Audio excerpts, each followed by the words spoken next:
sacar sonrisas del llanto. Él muestra su luz en la oscuridad. Buenas noches para todos, qué bendición que nos acompañen. Dos anuncios antes de comenzar. El próximo viernes en la noche vamos a tener la sesión de preguntas y respuestas. Ya tenemos 7 preguntas. Escriba la pregunta y pásesela a la hermana Claudia para yo prepararme con las respuestas. También el sábado a las 4 de la tarde vamos a tener un programa de renovación de votos. ¿Ustedes saben cada cuánto uno renueva el bautismo? ¿Cada cuánto es que uno se vuelve a bautizar? Cuando uno viene a la Santa Cena, uno renueva el bautismo. Porque como me bautizaron y me morí y resucité, con el pan y el vino celebramos la muerte y la resurrección de Cristo. Entonces, esta vez tenemos una oportunidad de renovar nuestros votos matrimoniales. Todas estas dos cuestiones con la hermana Claudia, inscríbase para que sean incluidos en la renovación de votos.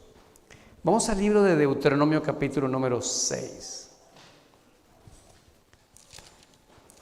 Esta noche el tema se titula Mi familia ante el trono.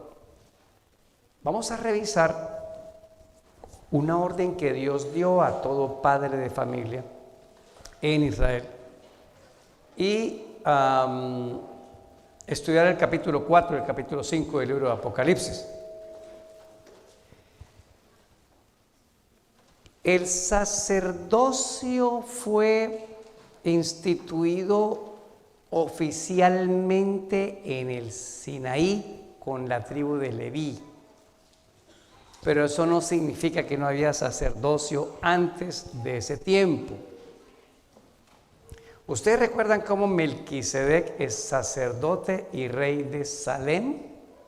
Y Abraham le da los diezmos y recibe la bendición de Melquisedec. O sea que ya había un sacerdocio antes del de Leví. Pero el sacerdocio era entregado a cada hombre. El padre de familia era el sacerdote de su casa. Era el encargado de hacer los sacrificios. Cuando Job vivió, no había pueblo de Israel. Entonces él dice que ofrecía sacrificio por cada uno de sus hijos, un sacrificio por cada hijo para ponerlos en paz con Dios. Un detalle: ¿cómo puede ser Cristo sacerdote nuestro si no es de la tribu de Leví? ¿De qué tribu es Cristo? De Judá. ¿Y cómo puede ser Cristo sacerdote si no es de la tribu de Leví?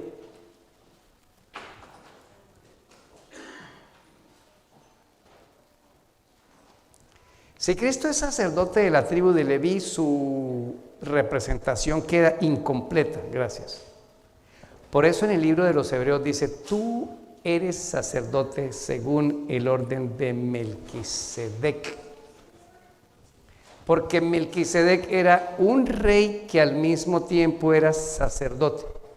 Y Cristo es rey y al mismo tiempo sacerdote.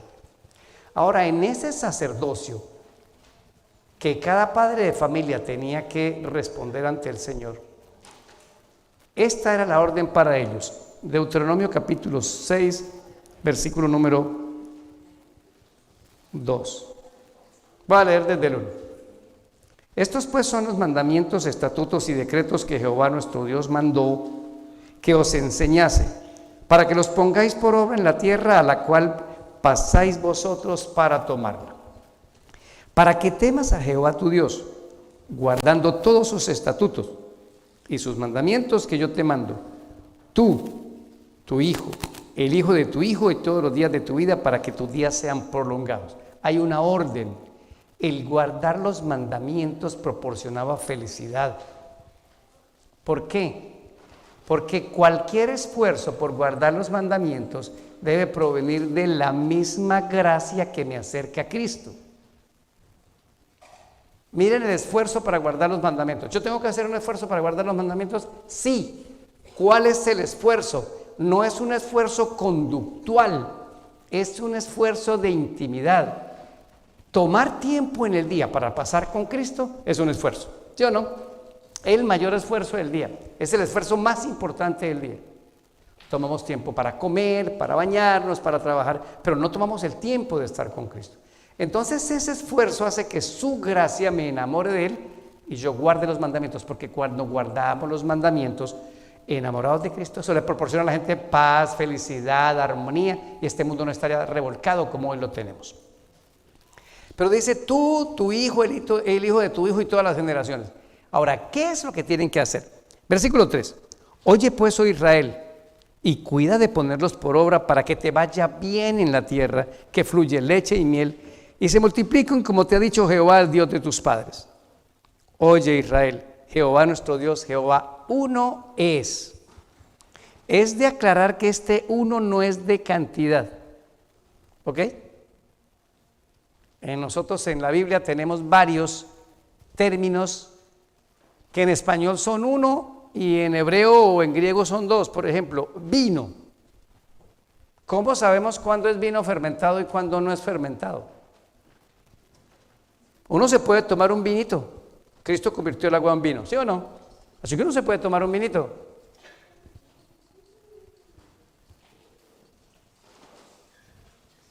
¿Y ese silencio? Tiene que decirme, no. Eso. En la Biblia hay dos palabras para vino. Ovinos es el vino fermentado. Y hay otra palabra para vino, mosto. Aquí es igual. Jehová uno es, y es Ejad y Yahid. Puede ser uno de único como tú, no hay otro, o uno en cantidad. Aquí es único como tú, no hay otro, no uno en cantidad. Amarás a Jehová tu Dios de todo tu corazón, de toda tu alma y con todas tus fuerzas. ¿Qué era lo que tenía que hacer cada padre de familia? Miren que está diciendo, tienen que guardar los mandamientos, tienen que guardar los mandamientos para que te vaya bien, para que te vaya bien. Y para guardarlos, amarás al Señor tu Dios. El sacerdocio de la cabeza del hogar, que es el hombre, es ese. Su mayor responsabilidad es que su familia tenga comida espiritual. Todo padre de familia que no provea espiritualidad para su casa, responde ante Dios. Responde. Yo tengo 2 hijos que se criaron con nosotros. Yoli renunció a trabajar y a estudiar para estar con ellos 7 años. Y quedó muy claro. Mijo, ustedes pueden vivir con nosotros el tiempo que quieran. Usted se gradúa y puede tener 25, 30, 35 años y vivir aquí en mi casa. Pero si eres un adulto y vives en mi casa, estas son las normas. Van a la iglesia con nosotros, devuelven diezmo y ofrenda y participan del culto familiar siempre. Ay, papá, ¿y si no queremos? Las puertas están abiertas. Es tiempo de que se independicen. Los hijos tienen que buscar su independencia lo más rápido posible. Todos. Hace unos días Dios nos permitió cambiar de vehículo y yo dije, vamos a ayudar al hijo menor. Yo no le voy a regalar el carro, olvídese. Facilítele todo a los hijos y serán paralíticos en la vida. Un hijo que trabaja, paga arriendo en mi casa. ¿Me escucharon? Paga arriendo en mi casa. Un hijo que trabaja, paga su comida, papi. Entonces, ¿dónde está el sentido de responsabilidad? Bueno, cada hogar tiene que formar sus reglas, ¿ok? Entonces le dijimos, le vendemos el carro en la mitad de lo que vale y lo paga mensualmente, así de fácil. Pero nuestros hijos tienen que entender que debajo de un techo usted no hace lo que yo quiera, no. Hacemos las normas de esta casa, ustedes las conocen. Pero en esta casa decidimos amar al Señor. Tengan cuidado y equilibrio, porque muchas veces uno se vuelve permisivo de darle todo a los hijos y ellos se equivocan. Los hijos creen que uno es un cajero electrónico.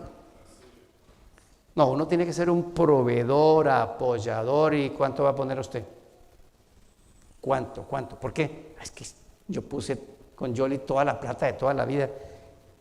Comida, vestido, paseos cuando pudimos ir de vacaciones, universidad, colegio y terminamos. Y todavía tengo que seguir. No, ¿ven? Entonces ahí ya hay unos términos nuevos. Amarás al Señor tu Dios, es lo que tienes que transmitirle a tu familia. Y dijo, ¿cómo? Versículo 6. Estas palabras que yo te mando hoy estarán sobre tu corazón. Quiere decir que el papá y la mamá primero pasan esas palabras aquí. O sea, la Biblia. Papá y mamá tienen que meter la Biblia aquí. ¿Qué tienen que hacer después? Pasarla a sus hijos. 7. La repetirás, por eso hablamos de un hábito para llegar al carácter, ¿se acuerdan? Hábitos para llegar al carácter. Repetirás a tus hijos, hablarás de ella estando en tu casa, andando por el camino, al acostarte y cuando te levantes. Es decir, que la transmisión de la palabra de Dios tiene que ser parte de un proceso cotidiano en el estilo de vida. A mí me mandaban a lavar los platos por castigo. Nuestros hijos lavaron los platos de premio. Echábamos ese poco de jabón y nos tirábamos espuma.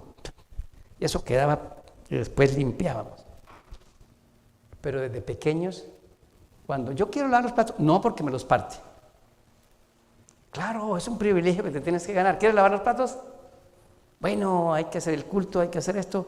¿Tienes lavada de platos? Y se subían en un banquito y era un premio lavar los platos. No como a mí, que era un castigo. Pero mientras lavábamos los platos o cortábamos la hierba o hacíamos cualquier cosa, aprovechábamos la oportunidad de hablar de las malas hierbas de la vida. Cristo quita el pecado como el jabón a la grasa. Esa es una forma de pasar el evangelio en una cotidianidad. Repítalos cuando camine con ellos, cuando se acuesten. En todo momento utilicen cualquier herramienta para hacer llegar al corazón de sus hijos una cosa: amarás al Señor tu Dios con todo tu corazón y sobre todas las cosas.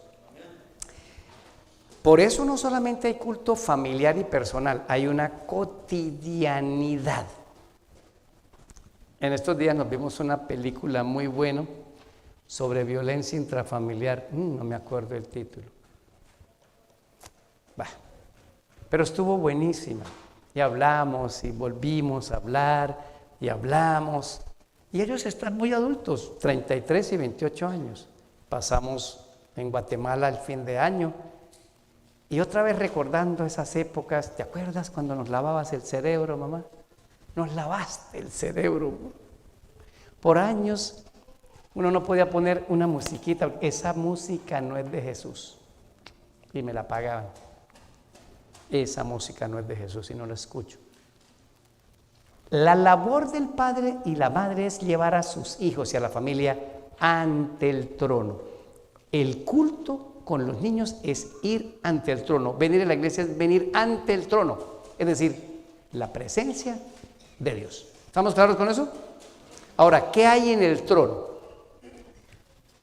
Ahora vamos a ir a Apocalipsis 4 y 5 para que ustedes vean la importancia de ir al trono. En el capítulo número 4 lo vamos a leer todo porque son 11 versículos. ¿Listos?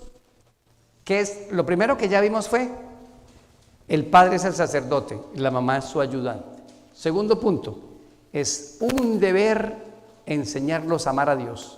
Y cuando se enseñamos a amar a Dios, se obedecen los mandamientos. Y tiene que ser algo cotidiano, alegre, y te irá bien en la vida. Ahora vamos a ver, ¿qué es eso de estar ante el trono?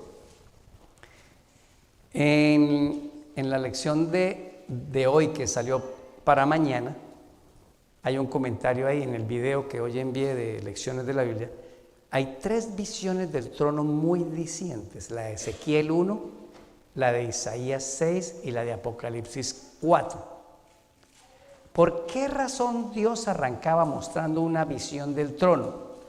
Porque iba a hablar a un pueblo emproblemado, o en pecado, o que tenía que desterrar enemigos.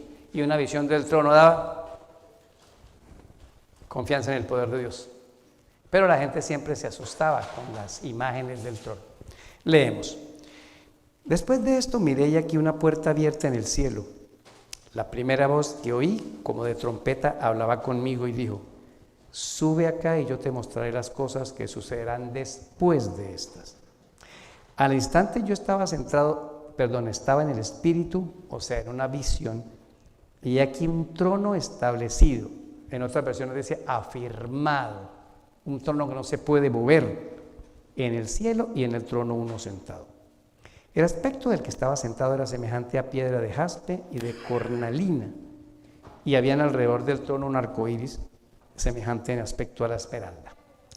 Alrededor del trono habían 24 tronos y vi sentados en los tronos a 24 ancianos vestidos de ropas blancas con coronas de oro en sus cabezas. Del trono salían relámpagos y truenos y voces. Delante del trono ardían 7 lámparas de fuego que son los 7 espíritus de Dios. Delante del trono había como un mar de vidrio semejante al cristal, y junto al trono y alrededor del trono 4 seres vivientes llenos de ojos por delante y por detrás. El primer ser viviente era semejante a un león, el segundo semejante a un becerro, el tercero tenía rostro como de hombre, el cuarto era semejante a un águila volando. Los 4 seres vivientes tenían cada uno 6 alas y alrededor y por dentro estaban llenos de ojos, y no cesaban de decir día y noche: Santo, Santo, Santo es el Señor Dios Todopoderoso, el que era, el que es y que ha de venir. Siempre que aquellos seres vivientes dan gloria y honra y acción de gracias al que está sentado en el trono, al que vive por los siglos de los siglos, los 24 ancianos se postraban delante del que estaba sentado en el trono y adoran al que vive por los siglos de los siglos, y echan sus coronas delante del trono diciendo: Señor, digno eres de recibir la gloria, la honra, el poder, porque tú creaste todas las cosas y por tu voluntad existen y fueron creadas. Es un poquito dificultoso el lenguaje que hay aquí, por eso los símbolos bíblicos se explican a sí mismos. En este capítulo hay una representación así. Aquí hay un trono y al otro lado hay otro trono. ¿Ustedes sí vieron que ahí no apareció el otro trono? ¿Ustedes vieron que solo hay un trono? Dice, vi un trono. Pero en realidad hay 2 tronos, según Apocalipsis capítulo 3, versículo 21. Al que venciere, le haré que se siente conmigo en mi trono, así como yo he vencido y me he sentado con mi Padre en su trono. ¿Están viendo? En el 3:21 dijo, hay un trono, que es el del Padre, y al lado está mi trono. Pero en ese momento solo ve un trono, porque hay solo uno sentado. ¿Quién está sentado ahí? Dios el Padre. El Padre. Cristo no aparece en el capítulo 4. Al frente del trono está el Espíritu Santo. ¿Sí? Está el Espíritu Santo, que son los 7 espíritus de Dios, pero es el Espíritu Santo. Pero dice que había 24 tronos donde había 24 ancianos sentados. ¿Quiénes son esos 24 ancianos? Miren, hay varios textos en la Biblia sobre quiénes se van a sentar en tronos. A los discípulos les dijo, ustedes se sentarán conmigo en tronos en el cielo. ¿Se ve? A los de la Odisea le dice que el que venza se va a sentar con él en el trono. Pero como los discípulos todos están muertos, no han llegado ahorita al trono. ¿Sí ven? Y los de la Odisea, ¿dónde estamos aquí? ¿Dónde estamos aquí? No hemos llegado al trono. ¿Qué es ese espacio de 24 ancianos? La hermana Juárez dice que son los seres más poderosos de cada mundo creado y vienen y se sientan, esos mundos no cayeron. En otras palabras, son 24 Adanes. ¿Ok? Son 24 Adanes. Creo yo, por conclusión, de que como otros se van a sentar en el trono, que eso va a ser alternativo, y cuando vayamos como que ahí, los de la Odisea por lo menos, y los 12 apóstoles como que tienen derecho a sentarse en ese trono. Lo importante es que hacen esos seres vivientes, esos 24 ancianos. Alaban a Dios. Listo. Pero hay unos seres vivientes haciendo figuras. Pues esos seres vivientes, según el capítulo número 4, tienen 6 alas. ¿Quiénes tienen 6 alas? Los querubines. Isaías capítulo 6, versículo número 2. Son querubines, no son ángeles rasos. Porque en el capítulo 4 no aparecen ni los ángeles rasos ni Cristo. Aparece el Padre, los 24 ancianos representantes de otros mundos, aparece el Espíritu Santo y aparece los ángeles haciendo figuras. ¿Qué son estas figuras? Bueno, miren, cuando Jacob se va a morir, comienza a hablar de cada uno de sus hijos. Oh, Judá, cachorro de león. Por eso el león de la tribu de Judá. Efraín, a Rubén asno montés. Y estas figuras eran banderas que, según Flavio Josefo, se colocaban el tabernáculo, 3 tribus, 3 tribus, 3 tribus, 3 tribus. Pero había una tribu que mandaba en esas y ponían una bandera y una tenía el rostro de hombre, un león, un águila y un buey, como un becerro. De ahí es donde salen esas figuras. Ahora, ¿qué es lo que hay aquí? Pónganle cuidado. El trono está representado como todos los habitantes del universo. Está el Padre, está el Hijo, están los querubines, está el Espíritu Santo y están los representantes de otros mundos. ¿Quiénes faltan?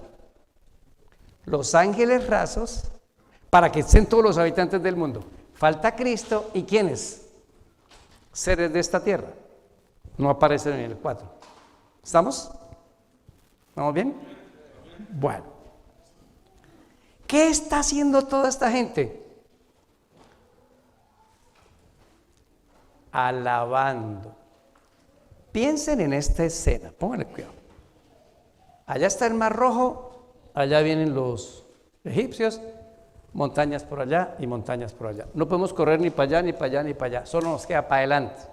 Entonces, el Señor dijo, dígales que marchen, que se metan al agua, y cuando se meten al agua el mar se abre.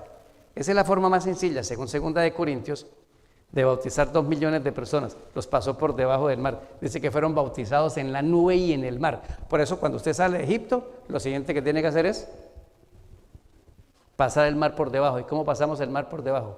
Bautizándonos. Luego, después de bautizar, se los llevó al Sinaí, la ley de Dios. ¿Y cómo hacer para guardar la ley de Dios? Les dio maná para que fueran fuertes para vivir y poder depender de Dios. Entonces, en el capítulo 4, entonces se abre el mar y pasan los israelitas. Yo digo que uno pasaría como en shock, en alegría, en una gran sorpresa, y al pasar justo cuando vienen los egipcios en la mitad, el mar se cierra. Dígame una cosa, ¿usted qué haría después de que el mar se cerró y ver toda esa salvación? Ah, qué bueno, gloria a Dios, vámonos. Se pusieron a cantar de una manera tal que brincaban y hacían de todo. ¿Por qué nosotros no brincamos en la iglesia y no adoramos así? Porque solo hay 2 veces en la Biblia donde se hace eso: cuando cruzan el Mar Rojo y no fue dentro del santuario, y cuando David llevó el arca y no fue dentro del santuario. Y era algo tan irregular que la esposa de David le dijo: qué ridículo has hecho, porque no era algo natural dentro de la oración. Pero es que este momento saltaron y saltaron. Imagínese usted ahora estar ante la presencia de Dios, Dios ahí, y te llenas de gozo. ¿Y qué tienes que hacer? Pues todo el día: santo, santo, santo, digno eres, Señor, de alcanzar la gloria, esta corona te pertenece. ¿Ustedes saben que los habitantes del cielo también vencieron por la sangre de Cristo? Compruébemelo.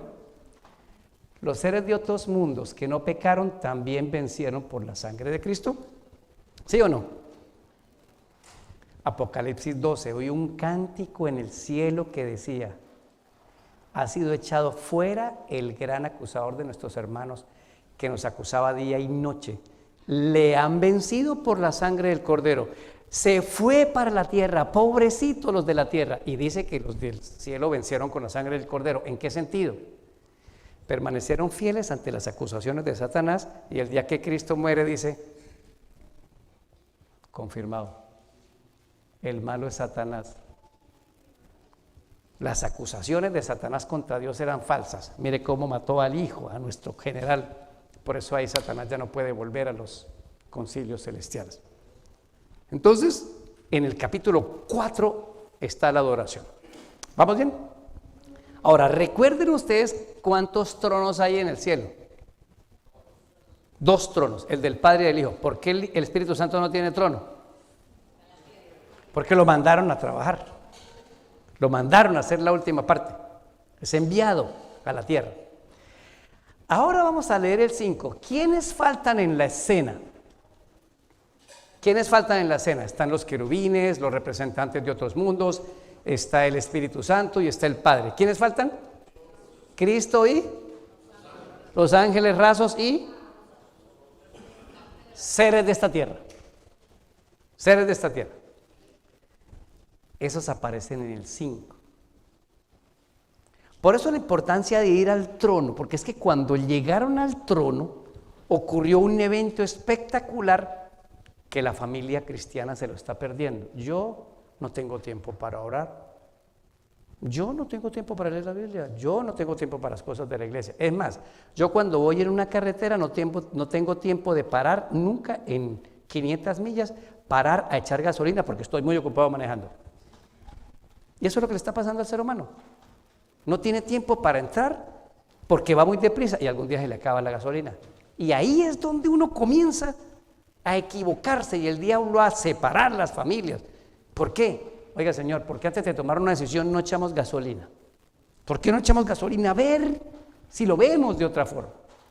Ahora vamos al 5. 5.1.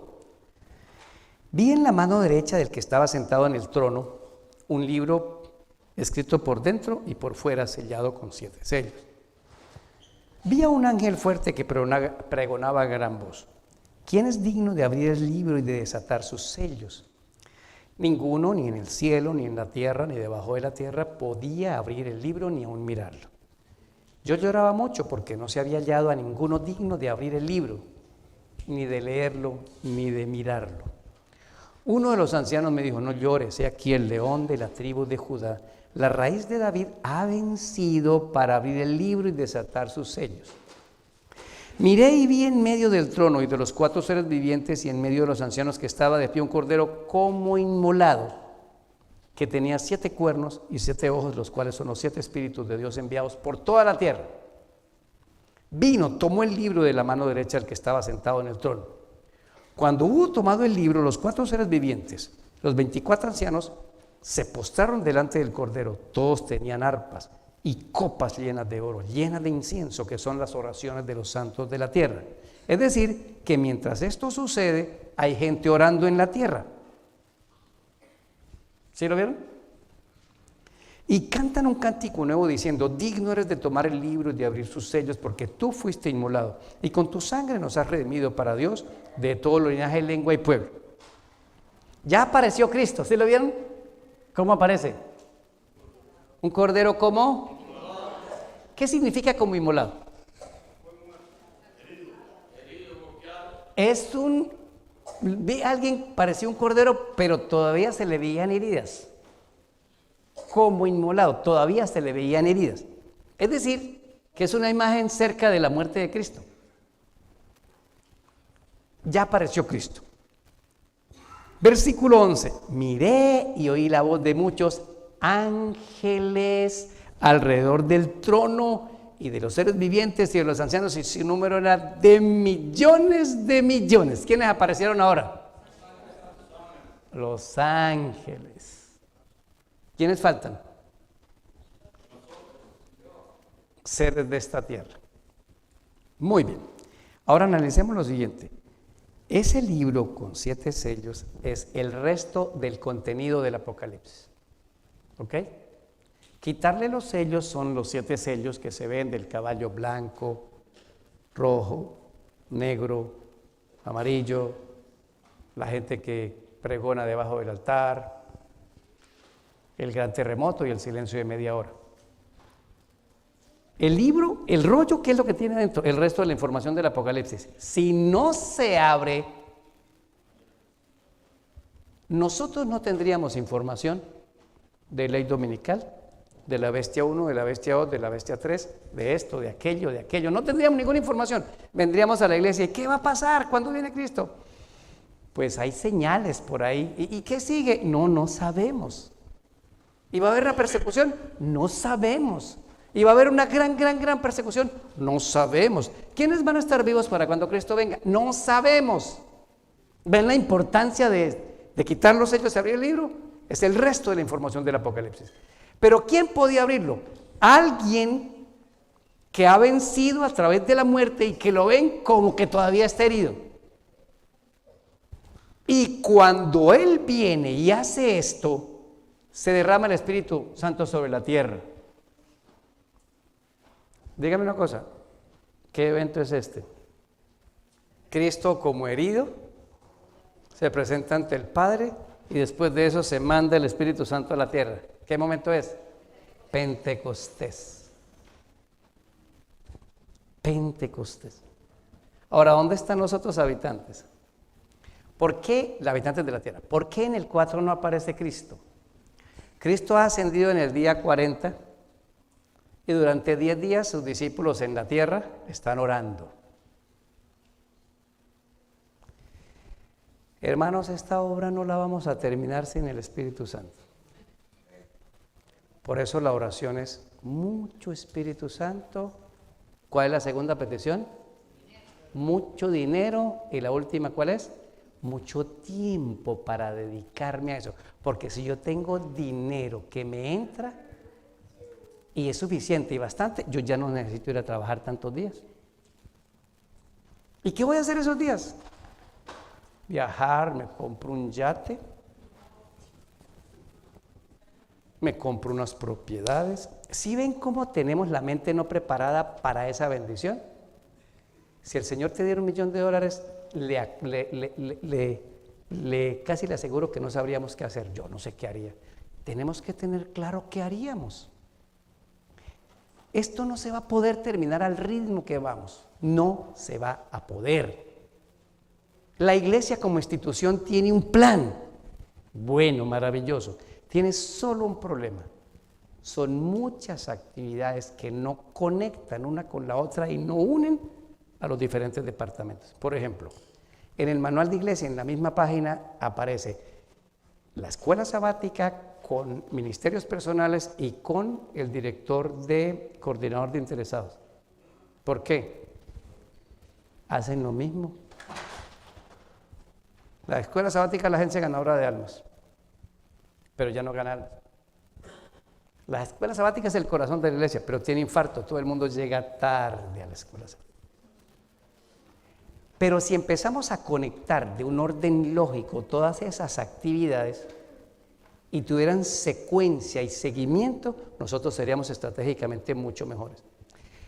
Pero por más planes que hagamos y por más plata que tengamos, los discípulos en el Pentecostés estaban orando 10 días y mientras ellos oraban aquí, Cristo ya estaba en el cielo, pero no se había presentado ante el Padre con las primicias. Y ahorita le vamos a dar el texto donde dice que las primicias ascendieron al cielo. ¿Qué hacían los discípulos durante esos 10 días? Es interesante en el libro de Hechos de los Apóstoles del hermano White, que dice: se pidieron perdón unos a otros. Eran 120. Hermano Santiago, perdóneme, yo lo ofendí. Hermano Ulises, perdóneme, yo lo ofendí tal día.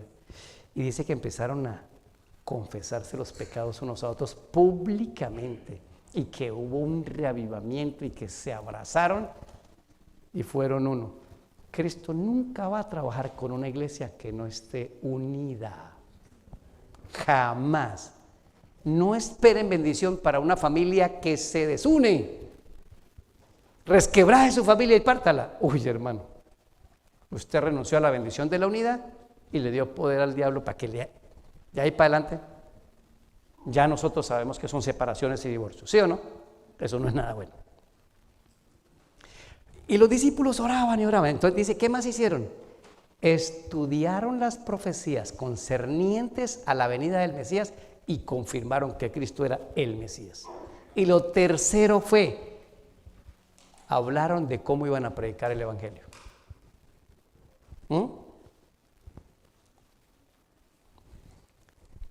Vino ese día, Juan está llorando y es el día 50 de que Cristo ha ascendido.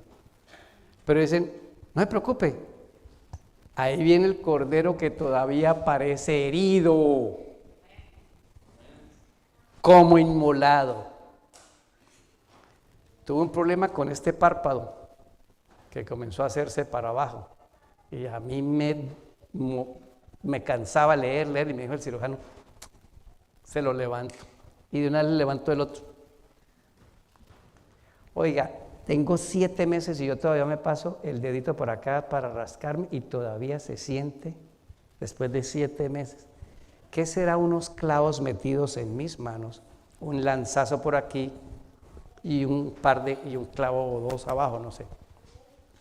Por eso se ve un cordero como inmolado, pero no viene solo. Vamos al libro de Mateo, por favor. Libro de Mateo. Mateo capítulo número... Mateo 27, 50. Mateo 27, 50.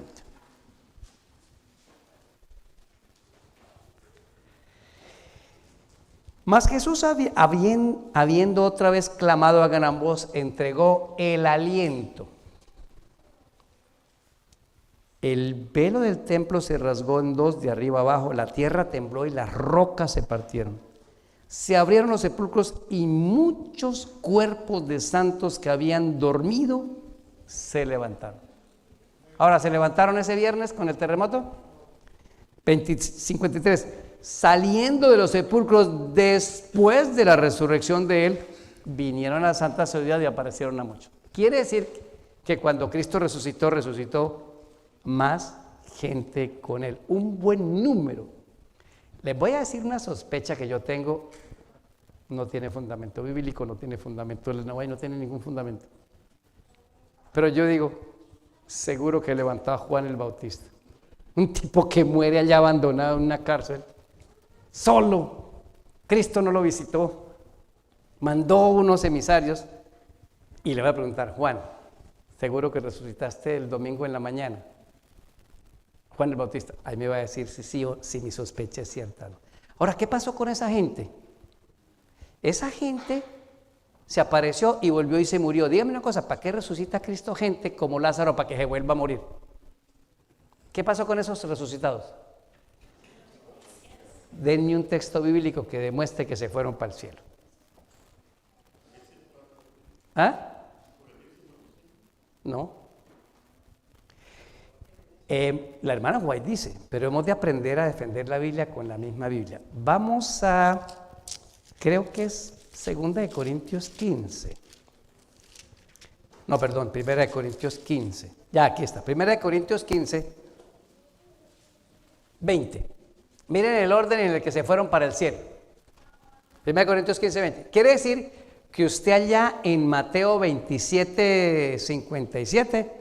pone una nota que dice 1 de Corintios 15, 20 y usted nunca se le va a perder ese texto. Deberían tener su Biblia y subrayar todos esos textos y poner el otro texto al lado para hacer un encadenamiento. Oiga, yo admiro tanto sermón y tanta conferencia de gente inteligente, pero me quedo sorprendido. La gente inteligente nunca toma notas, nunca. Los más inteligentes sí toman nota porque sabe que se le va a olvidar.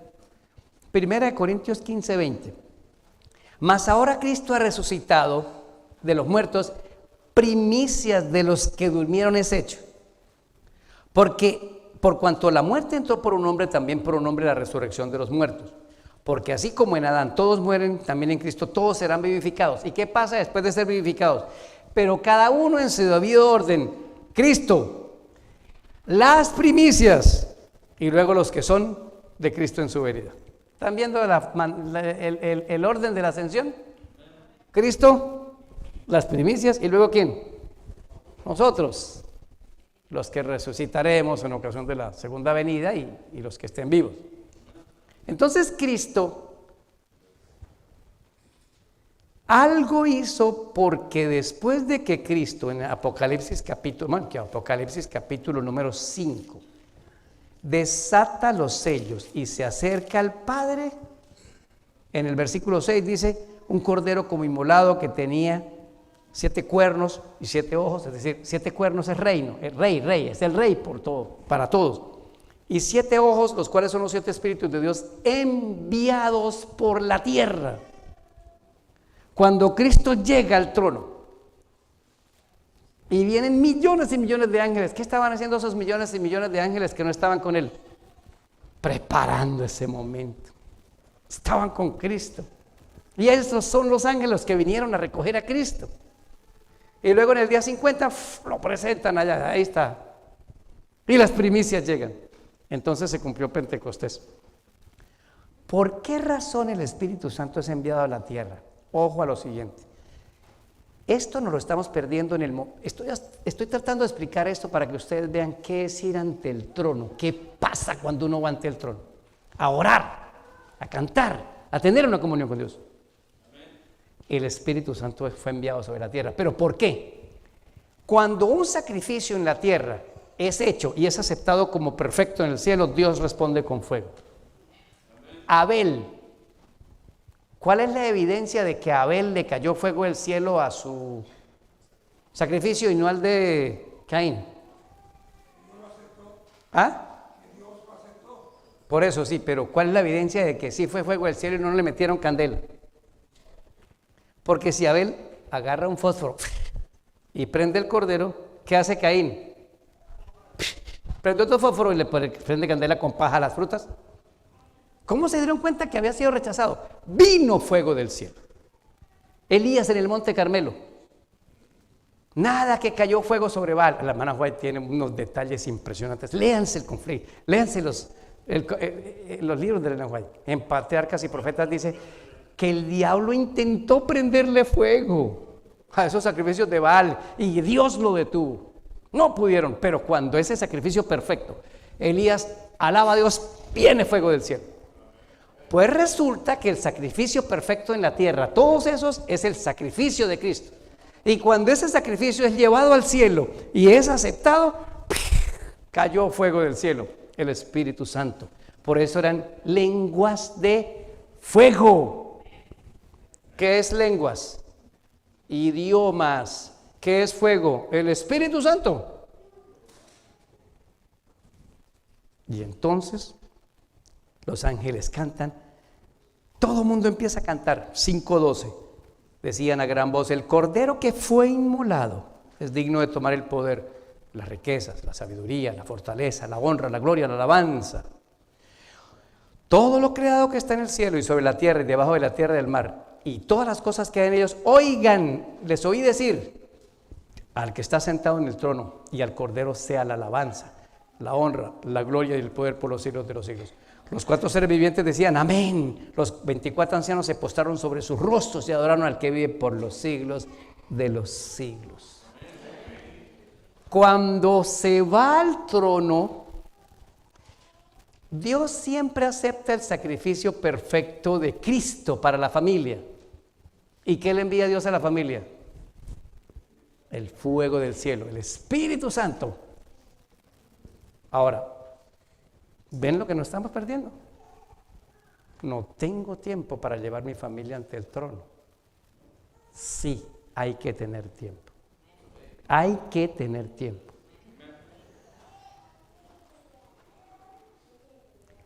Las estadísticas dicen que los hijos de padres separados, divorciados, altísimo porcentaje de divorcio. No significa que los que viven juntos, como papá y mamá, los hijos después no se divorcian. Pero parece que hay una relación entre lo que ocurre y un espejo para lo de los hijos. Pero es altísima la tasa de los que ya se divorciaron. Por eso el mejor negocio es juntos. ¿Y cómo arreglamos el problema?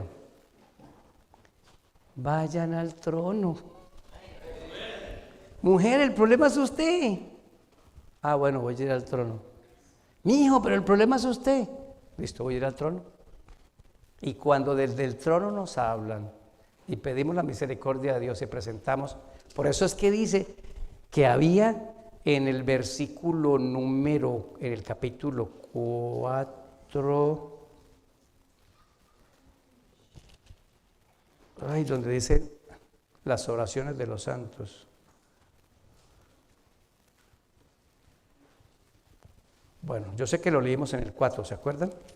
Que dicen que algo de las oraciones de los santos.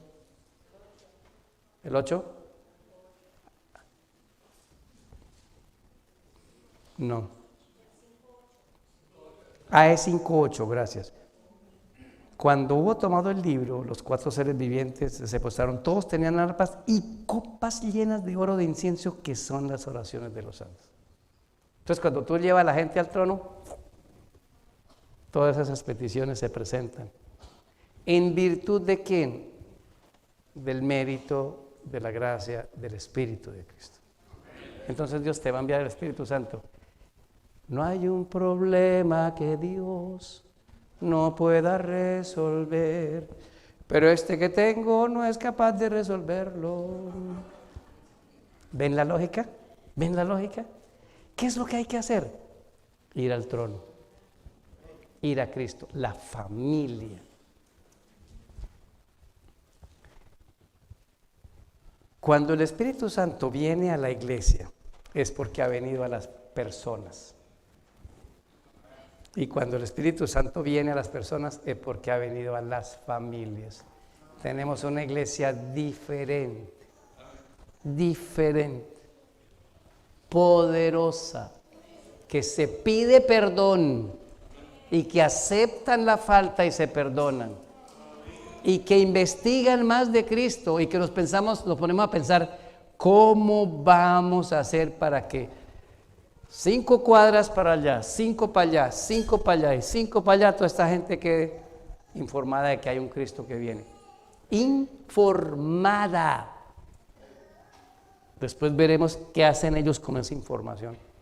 Pero ese amor, ese poder que Dios nos da, hará lo mismo que hicieron los apóstoles en el Pentecostés. Milagros, milagros y milagros que lograrán hacer lo que no hemos hecho en todos estos años. La iglesia crece en número, pero decrece en muchas, en número también. Entran, salen. Listo, no me voy a quejar. Hagamos el cambio nosotros. ¿Para qué me voy a ponerme a correr a tratar de mover un elefante que me da frustración moverlo? No. Fidelidad a Dios en la Iglesia Adventista del Séptimo Día, claridad en las doctrinas, pero ir al trono. Antes de ir a trabajar, ir al trono. Antes de hacer un programa misionero, ir al trono. Y si usted no quiere ir al trono, yo sí voy a ir. Yo sí voy a ir al trono. Hermanos, que el Señor nos bendiga. Saben que este capítulo 4 y 5, yo doy semanas de Apocalipsis completas, pero yo decía, ese capítulo déjelo ahí. Cuando decidí estudiarlo y leer y mirar cosas, dije, claro, el Apocalipsis 4 y 5 es el Pentecostés que garantizó que la iglesia creciera. Y leamos Apocalipsis 18, 1 y 2 para terminar. Y es lo que va a garantizar que se termine la obra en la tierra. Cuando usted lee Mateo 24, 14, dice las señales que se predique el Evangelio. Y en el 15 se pone la ley dominical, Mateo 24, 15. ¿Por qué? Por esto. Después de esto vi otro ángel descender del cielo con gran poder y la tierra fue alumbrada con su gloria. Versículo 2. Y cuando se alumbra la tierra con su gloria, mire lo que pasa. La gente se da cuenta que Babilonia es la habitación del demonio y la guarida de todo inmundo, espíritu inmundo, ¿sí ve? Porque lo hemos alumbrado con la gloria de Dios. Hoy la gente no se da cuenta que es Babilonia. Nosotros ni diferenciamos Babilonia de Jerusalén. Este Apocalipsis 18, 1 y 2 es la lluvia tardía que cae. Termino con esta cita, Hechos de los Apóstoles. Elena White. El Espíritu Santo será enviado a la iglesia como una respuesta al interés de predicarle. El Espíritu Santo será enviado a la iglesia cuando la mayor parte de la iglesia demuestren interés en ir a predicar a Cristo a otros. Antes de eso no va a venir. ¿Entendemos por qué no hay Espíritu Santo? Yo no tengo interés, ni la mayor parte de la iglesia. ¿Qué es la mayor parte de la iglesia? De cada 100, 51, y vendrá el Espíritu Santo. Empecemos a hacerlo. Dame a mí aquí, dame a mí esas ganas de predicar. Yo no sé cómo hacerlo, y predicar no es pararse en la esquina ni empezar a ofrecer estudio bíblico, no. Hay 1000 formas en las que podemos empezar a ir a amar a la gente, amar a la gente. Sepa quiénes son sus vecinos, qué les duele, qué problema tienen. Solo acérquese a la puerta de esa familia problemática que vive donde usted vive. Hola, doña Josefina, doña María, don Juan, ¿cómo está? Dios les bendiga.